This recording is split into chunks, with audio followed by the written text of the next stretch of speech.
This game's pacing is painfully and unnecessarily slow. What I loved about the original American McGee's Alice is the sense of adventure it brought. The entire game felt like it fit perfectly together in one giant puzzle world. I never wanted to put my controller down. Madness Return loses all sense of adventure. The charm is missing here. Rather than levels feeling cleverly placed, they feel random. Had I had low expectations of Madness Returns, this would be fine, but after playing American McGee's Alice, this isn't. Instead of a pleasing and immersive journey, you're faced with levers, pressure pads, and levels that feel like they go on forever, which is not something you want in any game. Sure, you want a lengthy and enjoyable campaign, but you want those 15 to 50 hours to feel like 4. Skyrim, Minecraft, and Assassin's Creed are all great examples of lengthy games that fly by. While playing Madness Returns, though, I found myself constantly looking at the clock, even in Chapter 1, wondering when it would be over. There are 6 chapters that will take you 2 to 4 hours each to complete.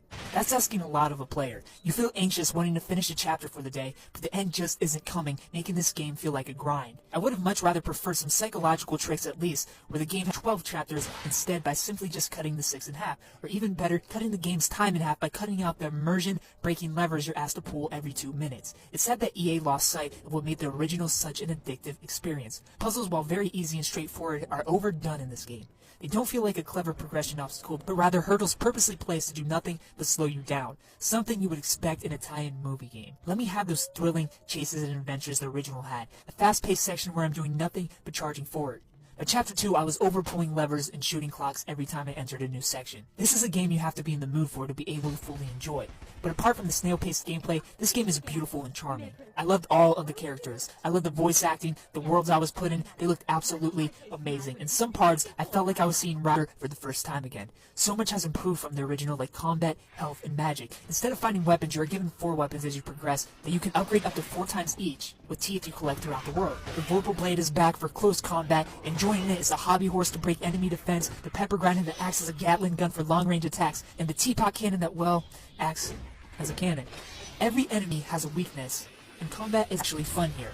And something I'm actually glad to see missing from the original here is the purple magic meter. Now you can use weapons freely, but like the original, health here is regenerated as you kill enemies. Also scattered throughout the world are tons of collectibles and memories that are really a joy to seek out. Finding hidden rooms and invisible pathways was my favorite part of the actual gameplay, because if I'm being 100% honest, the rest of the game is very monotonous, repetitive, boring. This is not a game you'll want to sit down with for more than a couple of hours straight. You will not enjoy your time with it if you plan to binge play. Take your time with this one. Give yourself 2 weeks to finish, or play it on the side in between others as a break, because it is a very relaxing game. The levels are very linear, puzzles are easier than that massive cardboard 6-piece you had as a kid, and the world is beautiful. The characters will have you smiling, the world will have you wowing, but the gameplay will have you snoozing. For what it is, as an action adventure,